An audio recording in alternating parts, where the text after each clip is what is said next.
في زمن السرعة كل واحد فينا عاوز كل حاجة دلوقتي وحالا، عاوز فلوس بسرعة، عاوز الجسم المثالي بسرعة، عاوز يتعلم مهارة في اسبوع. بس الحقيقة ان اي حاجة عظيمة محتاجة وقت ومجهود وصبر. مفيش طريق مختصر يوديك للنجاح. النجاح رحلة طويلة مش محطة واحدة. الصبر مش كلمة بنسمعها في الخطب بس، الصبر هو السلاح اللي يخليك تكمل وقت ما غيرك بيستسلم. هو اللي بيخليك تشوف الفشل مش نهاية لكن مجرد تشالنج لازم تتخطاه. وفي الفيديو ده هنتكلم عن ليه الصبر هو اقوى سلاح ممكن تملكه في حياتك الشخصية وحياتك المهنية كمان، وهنشوف ازاي تزرع الصبر جواك وتستخدمه كقوة للسكسس اللي بتحلم بيه. ناس كتير فاكرة ان الصبر انك تقعد مستني وما تعملش حاجة، ولكن الصبر الحقيقي انك تفضل ماشي في طريقك حتى ولو النتائج دي مش واضحة. النجاح مش سباق قصير، النجاح هو ماراثون طويل محتاج نفس وصبر. زي الزراعة، عمرك شفت بذرة بتتحول لشجرة في يوم وليلة؟ مستحيل، محتاجة وقت ورعاية وصبر. ونفس الشيء بالظبط مع أهدافك.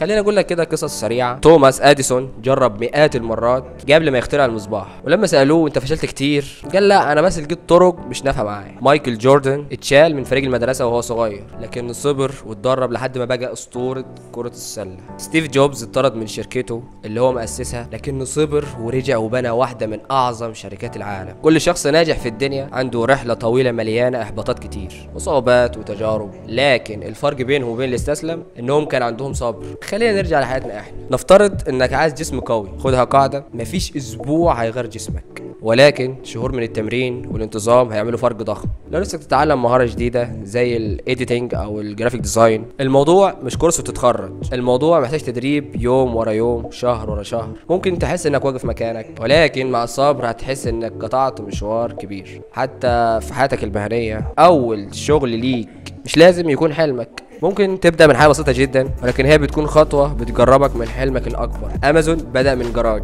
فيسبوك بدا كمشروع جامعي صغير. في الشغل طبيعي تقابل احباطات كتير، كل مره بتفشل فيها بتاخد درس جديد، واللي عنده صبر انه يتعلم من اخطائه هو اللي بيوصل في الاخر. ازاي تزرع الصبر جواك؟ قسم هدفك الكبير لخطوات صغيره، تابع اي تقدم مهما كان بسيط، كافئ نفسك على انجازاتك، وافتكر دايما ان الدافع والحماس هو اللي بيديك البدايه لكن اللي فعلا بيوصلك هو الصبر والاستمرار. ولما تفشل ما تشوفش ده نهايه، شوف رساله بتقول لك اتعلم وارجع اقوى. الصبر يا صديقي مش ضعف، بالعكس هو قوه، هو اللي يخليك تتحمل الطريق الطويل وتكمل رغم انك مش شايف نتيجه سريعه. فاسال نفسك هل عندك صبر تكمل مهما كان قدامك تشالنجز كتير؟ خلي عندك ايمان بنفسك وخليك ثابت وهتشوف ان كل حلم عندك هيبقى واقع، لان الصبر هو المفتاح الحقيقي للنجاح. واخيرا يا صديقي لو عجبك الفيديو ما تنساش تعمل سبسكرايب ولايك وتفعل زر الجرس، ما تنساش تدعي لاخواتنا المستضعفين في غزه وما تنساش تصلي على الحبيب.